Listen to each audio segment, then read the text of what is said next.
पांचवा अध्याय। देवी की स्तुति, अंबिका के रूप में प्रशंसा।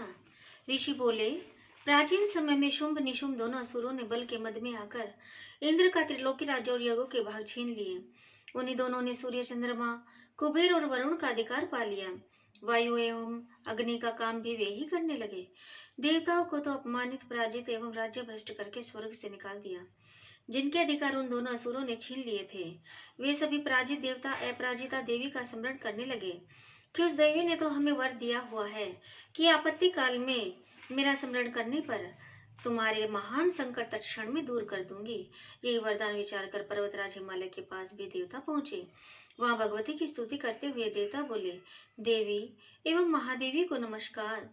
नित्य स्वरूपा, गौरी एवं धात्री का नमो नमः। प्रणाम करने वालों को उन्नति करने वाली सिद्धि स्वरूपा को नमस्कार हो। दैत्यों की लक्ष्मी, राज्य लक्ष्मी, शिव शंकर पत्नी माता जी को नमो नमः हो।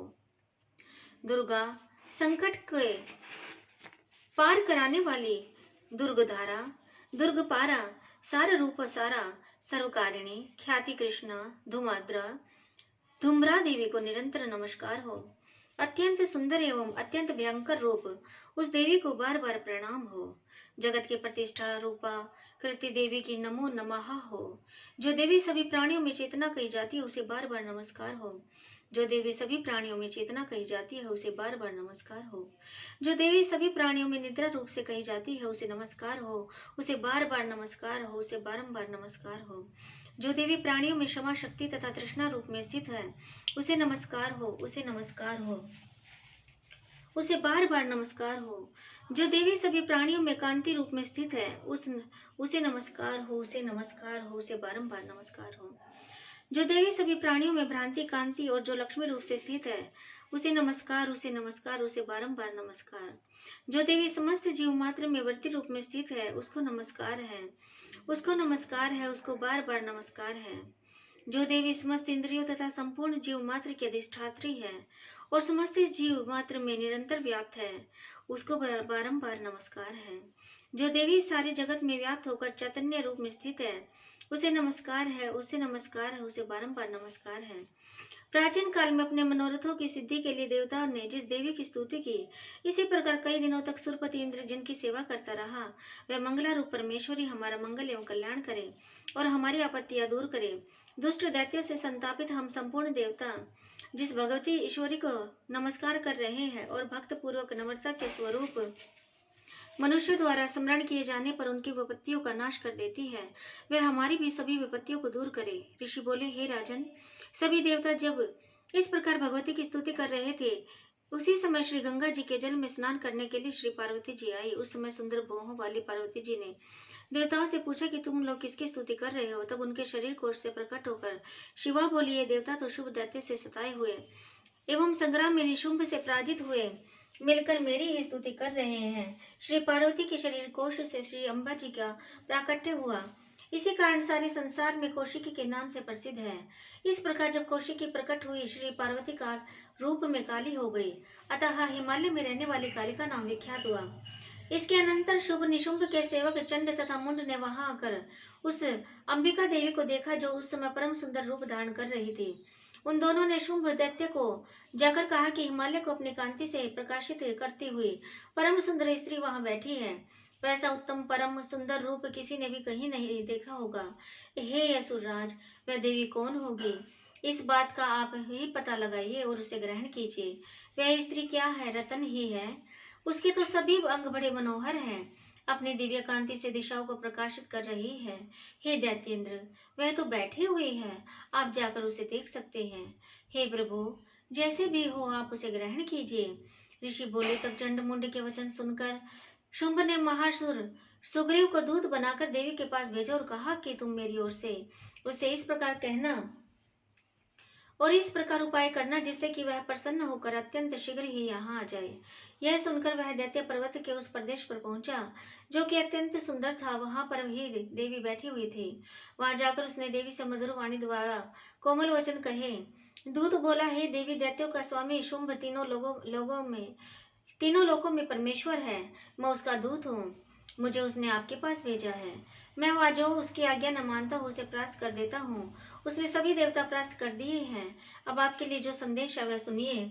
उसने कहा, सारी त्रिलोकी मेरी हो चुकी है, सभी देवता मेरे अधीन है, सभी यज्ञ भाग पृथक पृथक करके मैं ही पा रहा हूँ। त्रिलोकी भर के उत्तम सभी रत्न मेरे अधीन हो चुके हैं। इंद्र के श्रेष्ठ वाहन ऐरावत हाथी को मैंने छीन लिया है। देवताओं ने शीर समुद्र से उत्पन्न उच्च श्रवा नामक अश्व रतन प्रणाम करके मुझे भेंट कर दिया है, तथा और भी जितने देव गंधर्व एवं नागों के पास रतन रूप वस्तुएं थी, वे सबकी सब हे सुंदरी मेरी हो चुकी है।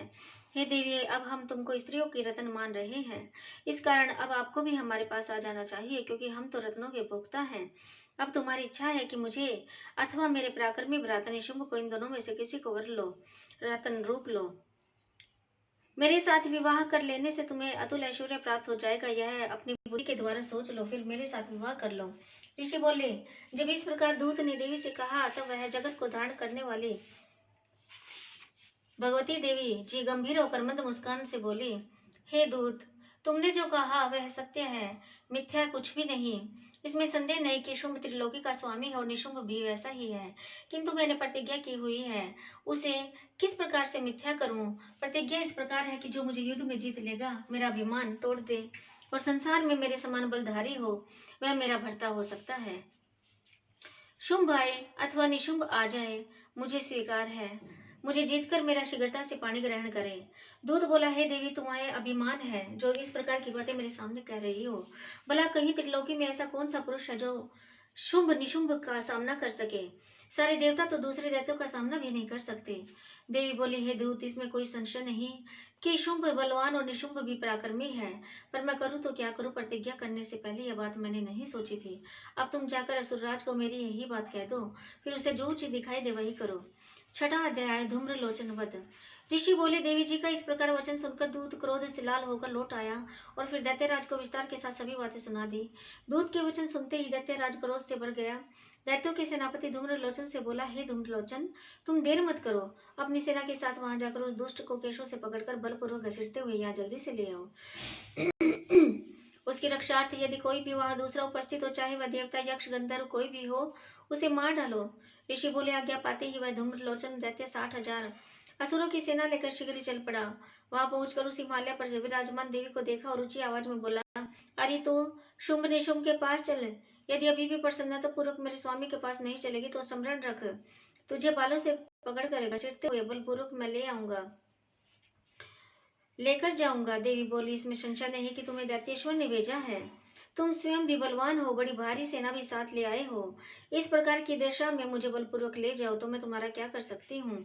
ऋषि बोले, जब इस प्रकार का उसे उत्तर मिला तो धूम्रलोचन असुर देवी की ओर दौड़ा। तब तो देवी अंबिका जी ने हुंकार के शब्द से उसे भस्म कर दिया। फिर तो असुरों के क्रोध में आई बड़ी सेना तथा अंबिका जी ने एक दूसरे की तीक्ष्ण बाण शक्तियां फरसे आदि बरसाने आरंभ कर दिए।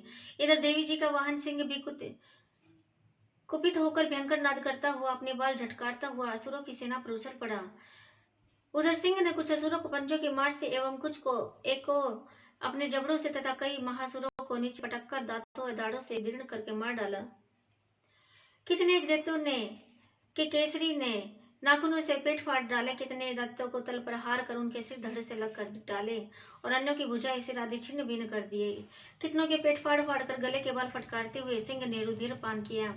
अत्यंत कुपित हुए देवी जी के वाहन बलवान सिंह ने क्षण भर में दैत्यों की सेना क्षय कर दी। देवी जी ने उस असुर धूम्रलोचन को मार डाला। देवी जी के वाहन सिंह ने भी सारी सेना का क्षय कर दिया। शुंभ ने जब यह सुना तो उसके क्रोध का पारा चढ़ गया और उसके होंठ कांपने लगे। झट शुंभ ने चंड तथा मुंड दोनों दैत्यों को आज्ञा दी, हे चंड तथा मुंड, तुम दोनों बड़ी भारी सेना लेकर वहां पहुंचो, उसे जल्दी से यह लाओ, उसे सेना लेकर खींच कर या बांध कर ले आओ। यदि इस प्रकार लाने में तुम लोगों को संशय हो तो युद्ध करो, सभी प्रकार के अस्त्र शस्त्र से सारे असुर मिलकर उसे मार डालो। उस दुष्टा के मर जाने एवं सिंह के भी मारे जाने पर जिस दिशा में भी अंबिका पड़ी हो उसे बांधकर अपने साथ लेकर शीघ्र जाओ। बोलो भगवती मैया की जय हो।